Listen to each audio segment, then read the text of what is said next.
मेरे देश के नीट फील्ड के शेर और शेरनियों, कैसे हैं आप लोग। उम्मीद है आप सब बहुत ही ज़्यादा अच्छे होंगे और आपका नीट का प्रिपरेशन एक प्लानिंग तरीके से प्रॉपर ढंग से चल रहा होगा। दोस्तों, आज मैं आप सबको एनसीईआरटी मैप सीरीज लेकर आया हूं आप सबके लिए। चैप्टर का नाम है structure organisation in animal tissue. ये 11th का चैप्टर नंबर 7 है और पेज नंबर 100 से यहाँ स्टार्ट होती है। तो चलिए हम लोग इसके बारे में जानना स्टार्ट करते हैं।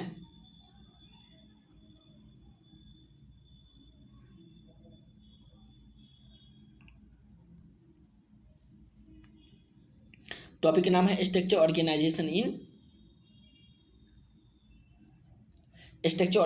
In animal. पहला टॉपिक है, इसमें हमको जानना है टिश्यू के बारे में। तो देखते हैं टिश्यू क्या होता है। इसका डेफिनेशन भी कई बार पूछा गया है एग्जाम में।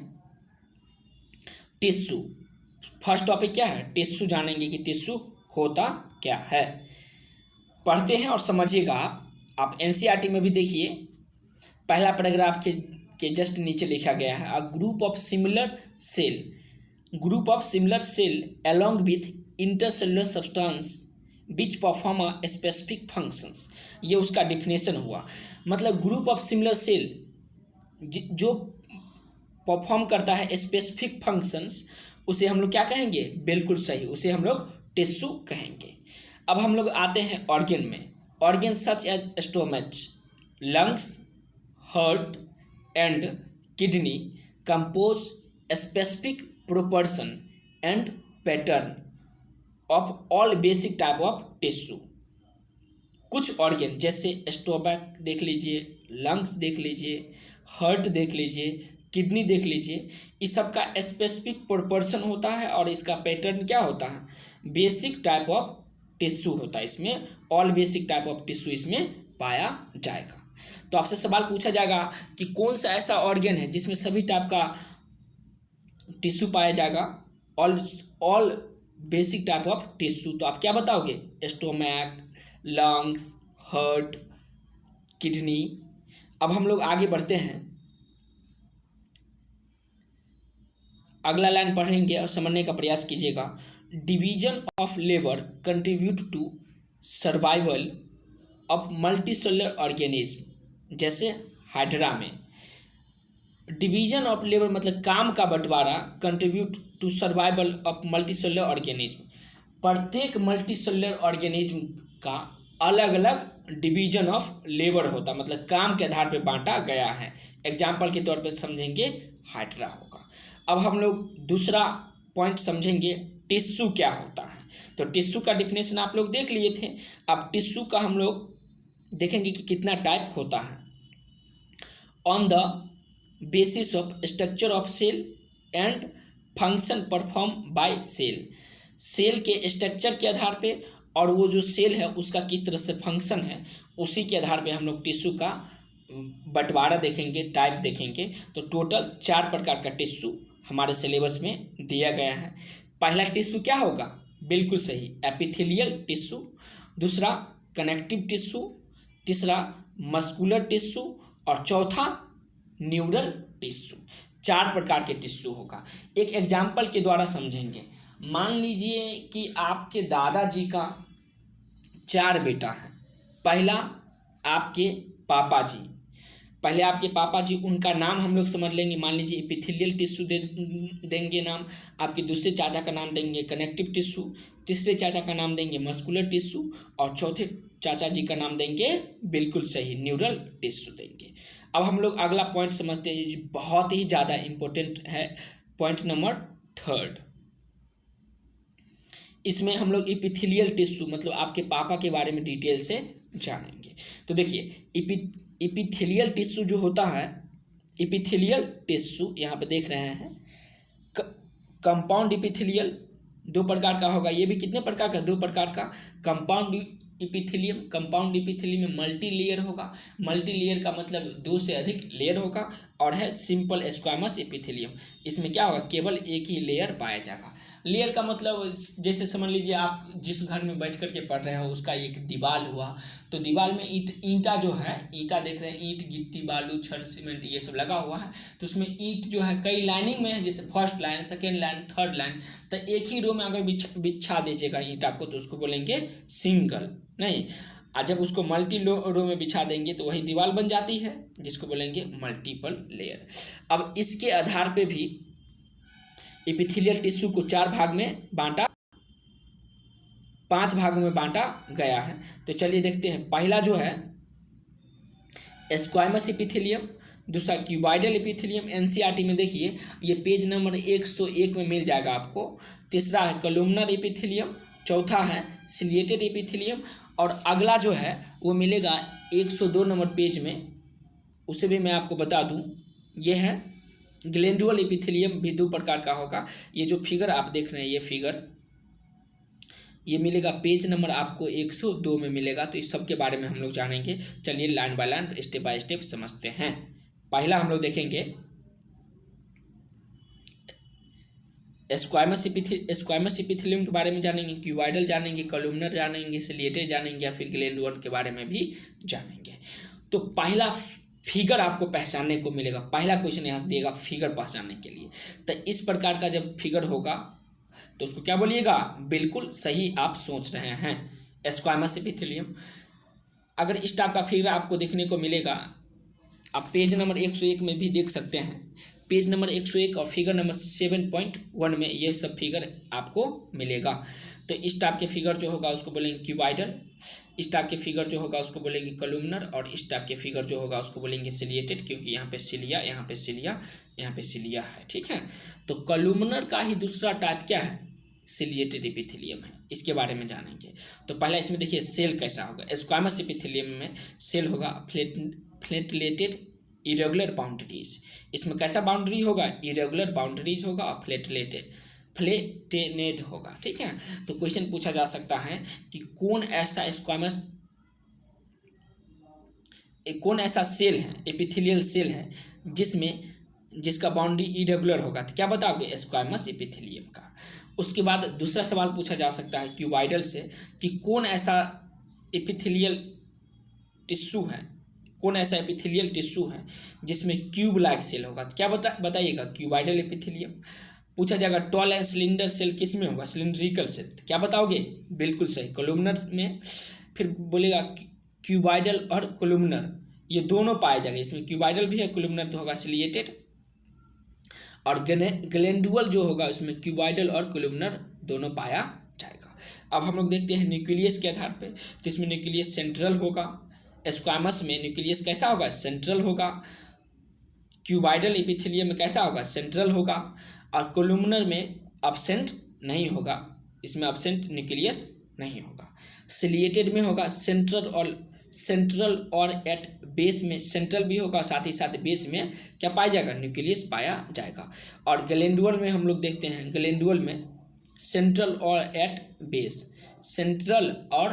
बेस पे पाया जाएगा। अब हम लोग इसका सबसे इम्पोर्टेंट फीचर देखते हैं जो है उसका फंक्शन। तो ये समझिएगा क्योंकि बहुत ही ज़्यादा इम्पोर्टेंट ये पॉइंट है, फंक्शन समझेंगे। तो स्क्वामस एपिथेलियल का सबसे बड़ा इम्पोर्टेंट फंक्शन होता है डिफ्यूजन बाउंड्री का निर्माण करता है। तो क्वेश्चन पूछा जाएगा कि कौन ऐसा एपिथेलियल टिश्यू है जो डिफ्यूजन बाउंड्री का निर्माण करता है, तो आप क्या बताइएगा, स्क्वामस एपिथेलियम। क्यूबॉइडल एपिथेलियम का काम है सेक्रेशन एंड एब्जॉर्प्शन, किसी चीज़ को सेक्रेट करेगी और साथ ही साथ उसका एब्जॉर्प्शन भी करेगा, मतलब शरीर से बाहर भी निकालेगा और शरीर के अंदर भी एब्जॉर्ब करेगा। कॉलमनर एपिथेलियम का काम भी है सेक्रेशन एंड एब्जॉर्प्शन काम है। सिलिएटेड एपिथेलियम का मूव पार्टिकल और mucus in specific direction, particles और म्यूकस का मूवमेंट करवाएगा, किस डायरेक्शन में, स्पेसिफिक डायरेक्शन में। किसके थ्रू करवाएगा, तो इसमें जो सिलिया होता है, फिगर देख रहे होंगे 7.1 D option, figure number D जो है 7.1 का, उसमें देखिए ऊपर में सिलिया है ना, उसी सिलिया के द्वारा क्या होता है, मूवमेंट करवाती, किसका, पार्टिकल्स का। और ग्लैंडुलर एपिथेलियम में देखेंगे इसका स्पेशलाइज्ड फॉर सेक्रेशन, ये किसके लिए महत्वपूर्ण रोल अदा करती है? सेक्रेशन के लिए, ये सेक्रेट करेगी। उसके बाद लोकेशन देखेंगे, यहाँ से तो सवाल पूछा गया है नीट में दोस्त, तो इसे आप बढ़िया से समझिएगा। तो squamous epithelium air sake of lungs में पाया जाएगा, बाल ऑफ ब्लड वेसल में पाया जाएगा। तो अब क्वेश्चन इस तरह से पूछा जाएगा कि निम्न में से कौन ऐसा ऑर्गेन्स है ह्यूमन बॉडी में जहाँ पे स्क्वामस एपिथेलियम पाया जाएगा? तो क्या बताइएगा? Air sake of lungs and बाल ऑफ ब्लड वेसल। फिर क्यूबाइडल एपिथेलियम कहाँ पाया जाएगा हमारे शरीर में? The tubular part of nephron, PCT, proximal convoluted tubules, जो ह्यूमन फिजियोलॉजी में आप पढ़िएगा। और डक्ट ऑफ ग्लैंड, ग्लैंड के डक्ट में भी क्या पाया जाएगा? क्यूबाइडल एपिथेलियम पाया जाएगा। फिर हम लोग जानेंगे कॉलुमनर एपिथेलियम, ये किस में पाया जाएगा?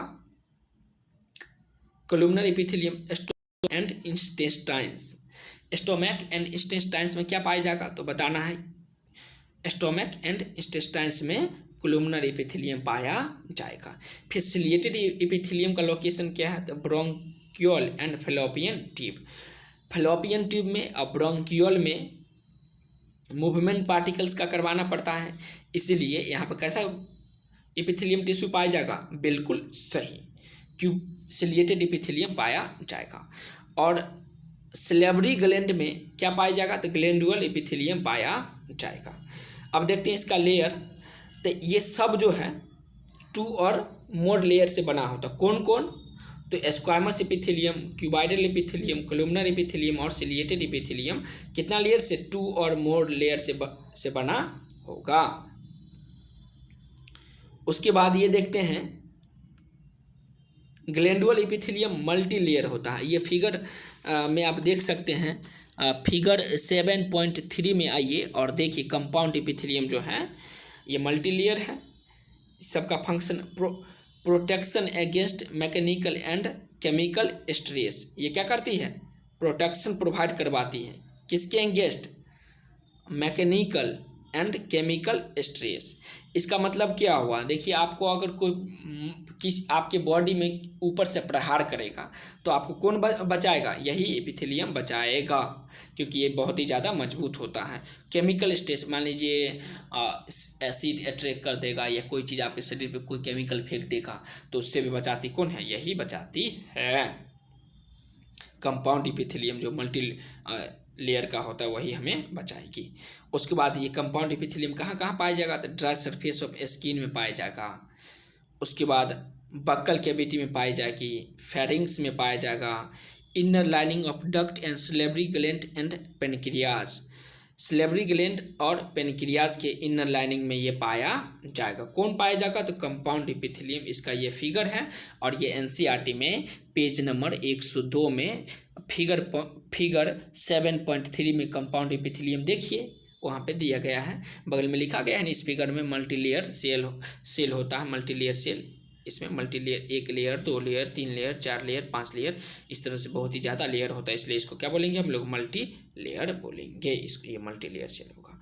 अब हम लोग जानेंगे सिंगल एपिथेलियम का ग्लैंड्स में। तो ग्लैंड्स भी टाइप ऑफ ग्लैंड, 2 टाइप का ग्लैंड्स पाया जाएगा। किसके आधार पे? Base on the number of cell, number of cell के आधार पे कितने प्रकार का ग्लैंड होगा? तो 2 प्रकार का ग्लैंड होगा। ये भी 102 नंबर पेज में मिलेगा। नंबर ऑफ सेल सिंगल और मेनी। जब एक होगा सेल होगा तो उसको बोलेंगे यूनिसेलुलर, और जब मेनी होगा मतलब बहुत होगा तो उसको बोलेंगे मल्टी सेलुलर, जिसका फिगर यहाँ पे दिया गया है, आप देख सकते हैं। ये फिगर है, फिगर यही है मल्टी सेलुलर, ये है यूनिसेलुलर का, ये है मल्टी सेलुलर का। मल्टी सेलुलर ये देखिए,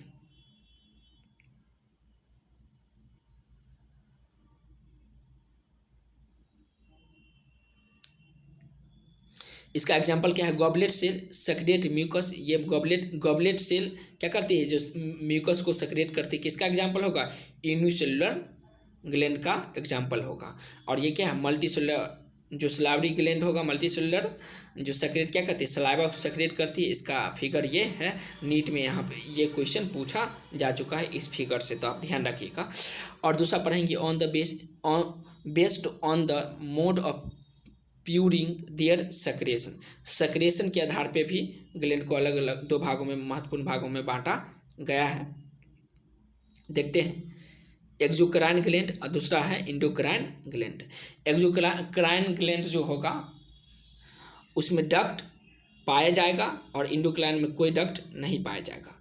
एक्सोक्राइन ग्लैंड क्या सेक्रेट करती है और एंडोक्राइन ग्लैंड क्या सेक्रेट करती है वही जानेंगे। तो सेक्रेशन पढ़ेंगे, जैसे एक्सोक्राइन क्या क्या सेक्रेट करती है, तो म्यूकस को सेक्रेट करेगी, सलाइवा को सेक्रेट करेगी, एयर वैक्स को सेक्रेट करेगी, वाइल को सेक्रेट करेगी, मिल्क को, digestive enzyme and other cell product, ये सबको ये सेक्रेट करेगी। तो यहाँ से सवाल पूछा जा सकता है कि म्यूकस को, सलाइवा को, ear wax, bile, milk, digestive enzyme and other cell product का सेक्रेशन किससे होता है, तो क्या बताइएगा, एक्सोक्राइन ग्लैंड से। और एंडोक्राइन ग्लैंड का महत्वपूर्ण काम क्या है, ये हार्मोन को सेक्रेट करती है क्योंकि ये डक्टलेस ग्लैंड होता है।